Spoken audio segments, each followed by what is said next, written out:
서기 1232년 고려의 국토는 또다시 몽골의 철퇴 앞에 피로 물들었습니다. 세계 최강이라 불리던 몽골군은 고려의 심장부까지 짓밟았고 왕은 강화도라는 바다 위 섬으로 피난하여 육지를 벌였습니다. 수십만 대군 앞에서 고려는 속수무책으로 무너져 내리는 듯 보였습니다. 모두가 절망의 늪에 빠져 항복을 논하던 그때 한 작은 성에서 칼 대신 연부를 외던 한 스님이 백성들의 손을 잡고 몽골군에 맞서 싸웠습니다. 단 한 발의 화살로 몽골 제국 전체를 뒤흔들고 고려의 운명을 기적처럼 뒤바꾼 한 남자가 있었으니 그의 이름은 김윤후. 오늘 우리는 몽골의 거대한 그림자에 맞서 고려를 지켜낸 김윤후와 처인성 전투 속에 숨겨진 백성들의 불굴의 정신과 영웅의 활약, 그리고 고려 백성들이 남긴 지울 수 없는 강렬한 민족의 흔적을 추적합니다. 절망의 끝에서 희망을 쏘아 올린 영웅의 처절한 서사 속으로 들어가 보겠습니다. 13세기 초 유라시아 대륙을 집어삼킨 몽골 제국의 거대한 정복 전쟁은 고려에도 무자비하게 불어닥쳤습니다. 1231년 몽골의 1차 침략으로 고려는 큰 피해를 입었고 몽골과 굴욕적인 강화를 맺었습니다. 몽골군이 일단 물러간 후 고려 무신 정권의 최고 실력자 최우는 몽골과의 장기 항전을 위해 수도를 개경해서 강화도로 옮기는 파격적인 결단을 내렸습니다. 1232년 고려 왕실과 주요 관료들은 강화도로 몸을 피하며 몽골에 대한 철저한 저항 의지를 불태웠습니다. 하지만 몽골은 고려의 강화도 천도를 몽골에 대한 반항으로 간주했습니다. 몽골 제국의 이데 칸 오고타이는 고려를 다시 침략할 것을 명령했고 경험 많고 용맹한 장수 살리타이를 총사령관으로 임명하여 대규모 군사를 이끌고 고려를 향해 진군했습니다. 살리타이가 이끄는 몽골군은 육지에 남겨진 고려의 성들을 함락시키고 백성들을 무자비하게 학살하며 개경 일대까지 진격해왔습니다. 육지에 남겨진 백성들은 무방비 상태로 몽골군의 약탈과 학살에 노출되었습니다. 살리타이의 몽골군은 남하를 거듭하며 수도 개경의 인근까지 접근했습니다. 그들은 경기도 처인현, 오늘날 경기도 용인시 처인구 일대까지 이르렀습니다. 처인성은 당시 큰 규모의 전략적 요충지가 아니었습니다. 작은 토성 수준의 산성으로 주변 지역에서 몽골군의 약탈을 피해온 백성들이 모여들어 임시 피난처로 사용되던 곳이었습니다. 병력 또한 정규군보다는 백성들을 조직한 자경단 수준에 불과했습니다. 그러나 이 절망적인 상황 속에서 처인성을 지키던 사람들의 중심에는 한 명의 스님이 있었습니다. 그의 이름은 김윤후였습니다. 그는 원래 곡산성에 있던 승려로 처인성으로 피난해온 백성들을 독려하며 방어에 참여했습니다. 당시의 기록에 따르면 그가 장수로 정식 임명된 것은 아니었지만 백성들의 신망을 얻어 지휘관 역할을 하고 있었던 것으로 추정됩니다. 승려가 나라의 운명을 건 최전선에 서게 된 것입니다. 1232년 겨울 몽골의 총사령관 살리타이는 작은 처인성을 별 대수롭지 않게 여겼습니다.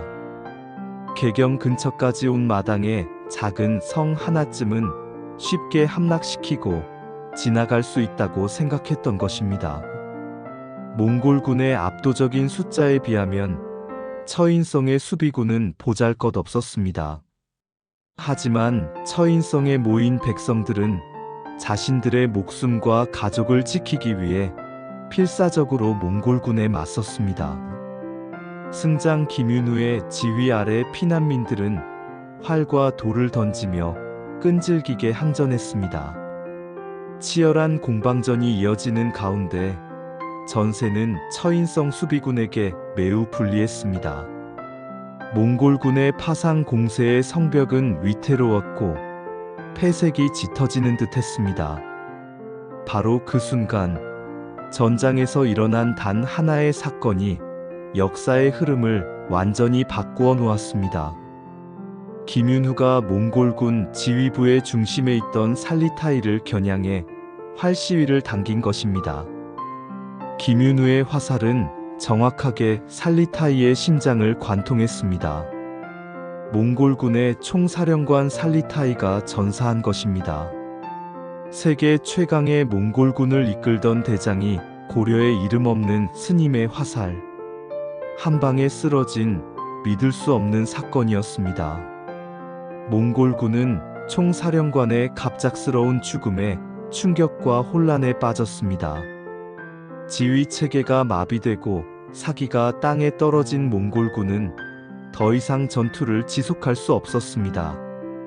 총사령관을 잃은 몽골군은 결국 처인성 전투에서 철수하여 개경으로의 진격을 멈추고 북쪽으로 퇴각하기 시작했습니다. 김윤후의 단 한 발의 화살이 고려를 향한 몽골군의 거침없는 행보를 막아세운 것입니다. 처인성 전투는 당시에는 작은 전투였지만 몽골의 총사령관이 전사했다는 점에서 고려 역사의 한 줄기 빛을 던진 기적 같은 승리로 기록되었습니다. 처인성 전투의 영웅 김윤후는 이 공로로 섬낭장이라는 벼슬을 받으며 무관으로 전직했습니다. 불교계에서 활동하던 승려가 전쟁에 공을 세워 고위 무관이 된 매우 이례적인 일이었습니다.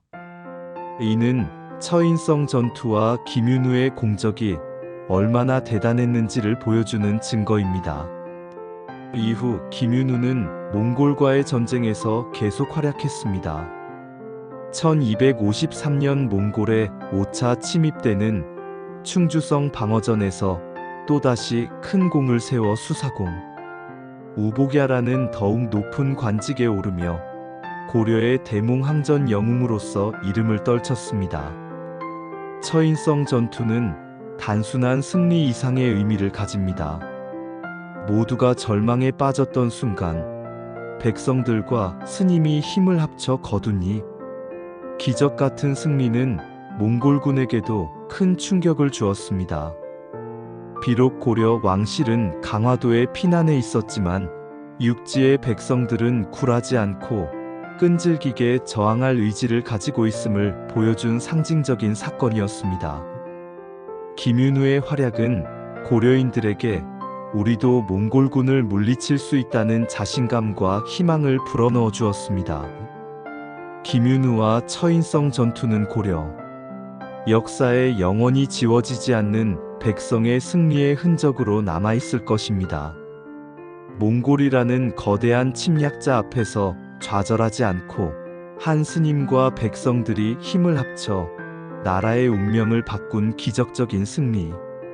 이 이야기는 오늘날 우리에게 역경 속에서 발휘되는 불굴의 정신과 보잘것없어 보이는 개인의 용기가 얼마나 거대한 역사를 바꿀 수 있는지를 일깨워주는 소중한 교훈이 됩니다. 이야기 한국사 고려편 왕과 백성의 숨은 이야기. 다음 편에서는 또 어떤 궁중의 은밀한 야화가 우리를 기다리고 있을까요? 긴 시간 함께 해주셔서 감사합니다.